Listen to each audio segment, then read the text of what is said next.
Hello नमस्कार दोस्तों। विभाग के द्वारा यहाँ पर जो है दाखिल खारिज को लेकर के बराबर जो है अपडेट देते रहते हैं कि जो है अपना दाखिल खारिज करवा लीजिए। लेकिन यहाँ पर जो है इस बार जो है दाखिल खारिज को लेकर के नया आदेश जारी किया गया है और इसके ऊपर जो है लगातार जो है विभाग के द्वारा अपडेट किए जाते हैं आप लोग को कि जो है अपना दाखिल खारिज करवा लीजिए और किस प्रकार से जो है करवाना है उसको लेकर के भी जो है अपडेट करते रहते हैं विभाग के द्वारा।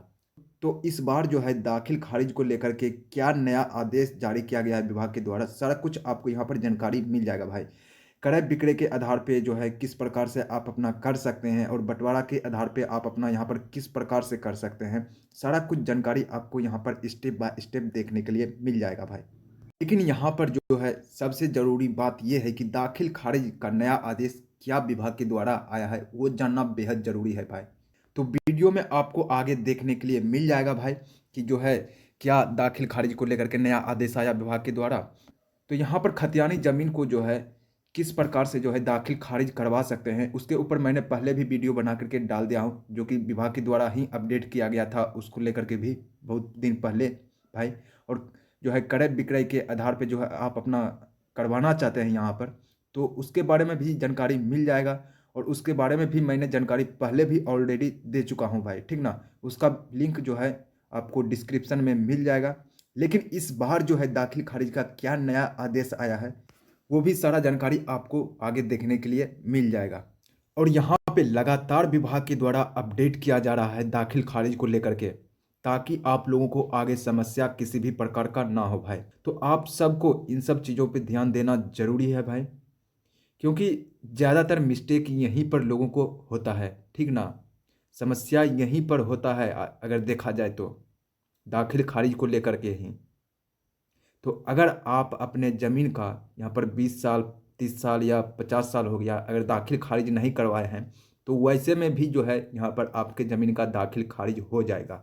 अगर आपका यहाँ पर खतियानी ज़मीन है तो उसको भी दाखिल खारिज करवाना बेहद ज़रूरी है। और अगर यहाँ पे बंटवारा के आधार पे जो है करवाना चाहते हैं अलग अलग अपना, तो उसका भी यहाँ पर जो है हो जाएगा भाई। ऐसा नहीं है कि उन लोगों का नहीं होगा, सबका होगा भाई, ठीक ना। क्योंकि विभाग के द्वारा जो है लगातार अपडेट किया जा रहा है, ठीक ना। तो अगर आप अपने ज़मीन का दाखिल खारिज करना चाहते हैं तो वो किस प्रकार से जो है कर सकते हैं, तो ये थोड़ा देख लेते हैं भाई।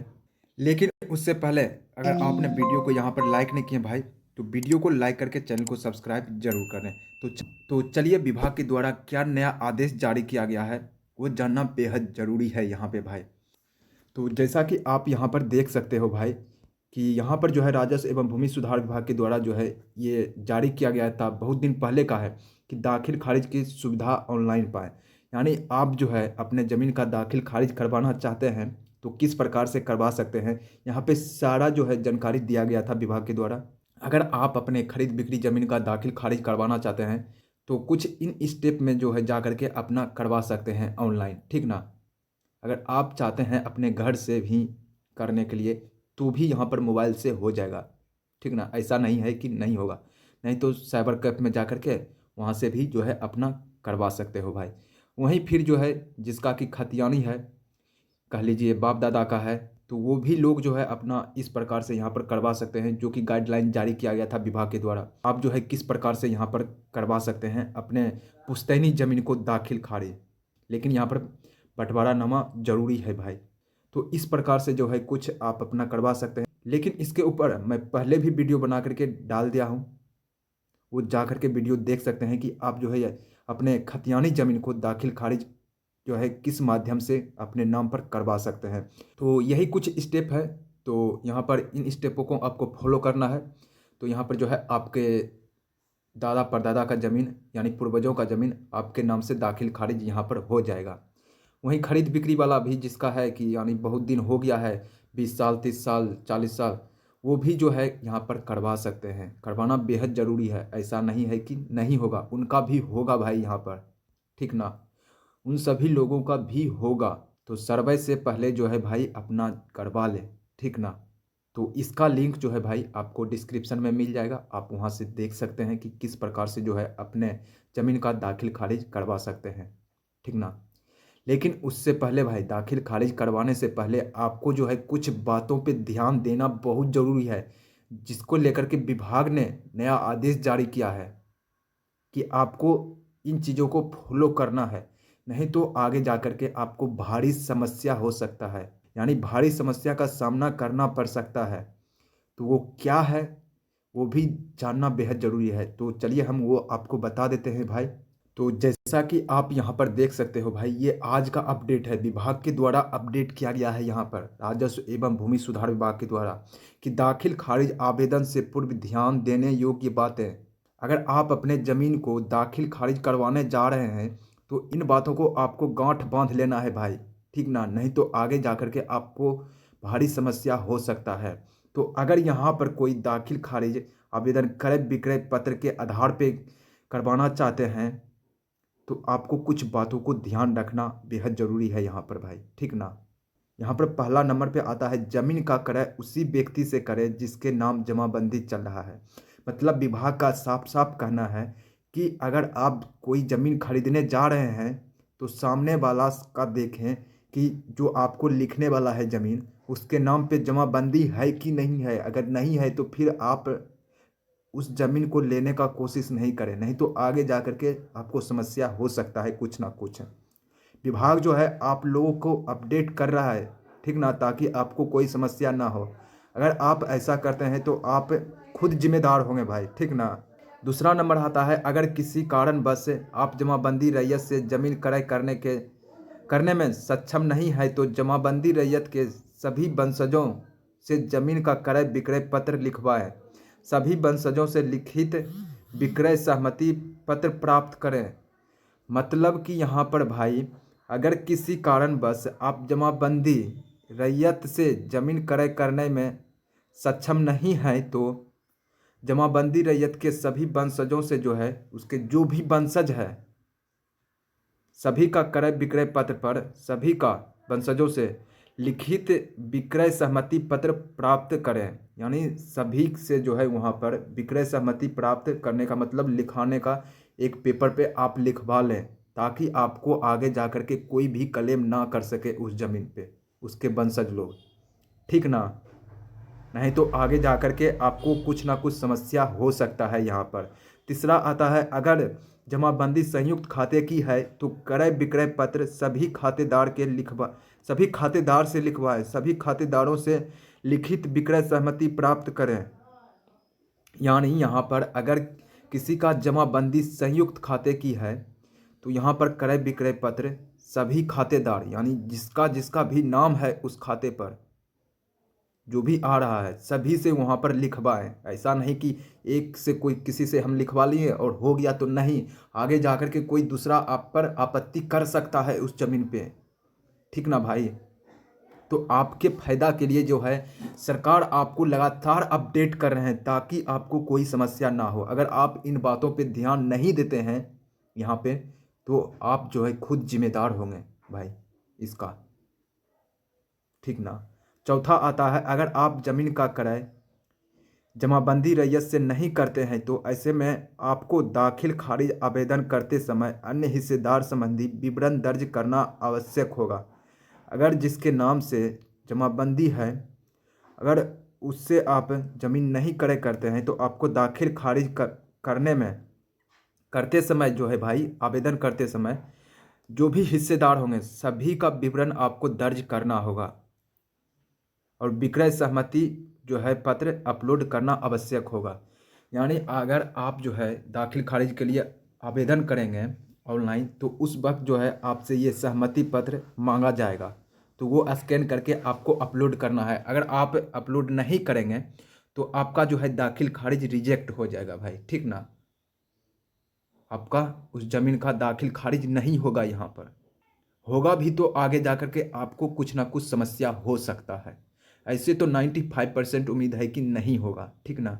अगर आप दाखिल खारिज करने जाते हैं ऑनलाइन तो आपको जो भी डॉक्यूमेंट है आपके पास उन सभी का स्कैन करने वक्त आप क्लियर करें। ऐसा नहीं कि सीधे स्कैन कर दिए, कुछ भी दिखे या ना दिखे बस आपको अपलोड कर देना है, तो नहीं भाई। अगर ऐसा करोगे तो आपका जो है दाखिल खारिज रिजेक्ट हो जाएगा, ठीक ना। लेकिन वहीं फिर आता है, अगर दाखिल खारिज आवेदन बंटवारा के आधार पे जा रहा है तो कुछ बातों को यहाँ पर भी आपको ध्यान देना है। अगर आप यहाँ पर अपने ज़मीन को यानी बंटवारा के आधार पर दाखिल खारिज करने जा रहे हैं, फिर भी आपको कुछ बातों का ध्यान रखना है। क्यों ना आपका खतिया नहीं हो, फिर भी आपको जो है यहाँ पर कुछ बातों का ध्यान रखना बेहद ज़रूरी है भाई, ठीक ना। यहाँ पर अगर आप खतियानी कह लीजिए या फिर बंटवारा के आधार पे कोई अपना ज़मीन ही मतलब करवाने जा रहे हैं दाखिल खारिज, तो फिर भी आपको उस स्थिति में जो है कुछ बातों का ध्यान रखना बेहद ज़रूरी है। यहाँ पर सबसे पहले जो है आवेदन के साथ वंशावली अपलोड करना आवश्यक है। तो यहाँ पर जो है भाई आपको वंशावली हर हाल में अपलोड करना होगा, तभी जो है जाकर के आपका होगा, ऐसे आपका नहीं हो सकता है। दूसरा है यथासंभव निबंधित बंटवारा करारा श्रेष्ठ कर होगा। आपसी सहमति बंटवारा दस्तावेज न्यायालय आदेश के आलोक में भी बंटवारा दाखिल खारिज हेतु आवेदन किया जा सकता है। यानी आपका जो है बंटवारा नामा होना चाहिए कोई पेपर, ऐसा नहीं कि बिना जो है बंटवारा नामा पेपर के ही दाखिल खारिज जो है अलग अलग करवा लेंगे तो नहीं होगा यहाँ पर, ठीक ना।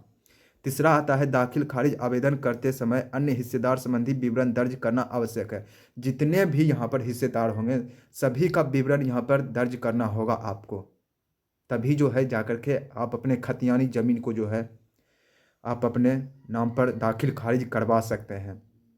तो यही कुछ जो है विभाग के द्वारा दाखिल खारिज को लेकर के अपडेट किया गया था।